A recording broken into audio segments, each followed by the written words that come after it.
Today's Sourdough Sunday. Today I'm making an easy sourdough discard cheesy bread. First I have a cast iron pan that I've been preheating at 350 degrees, and next I'm going to add a tablespoon or two of olive oil. Then I'm going to swirl the olive oil so it coats the bottom of the pan, and make sure you have an oven mitt on. Next I'm going to add 1 cup of sourdough discard into the pan. Then spread this out and bake this at 350 for 10 minutes.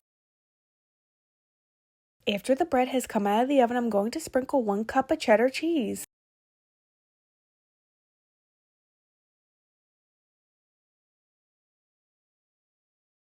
Then sprinkle a half a cup of shredded mozzarella cheese and bake this at 350 for another 5 to 10 minutes or until the cheese is melted.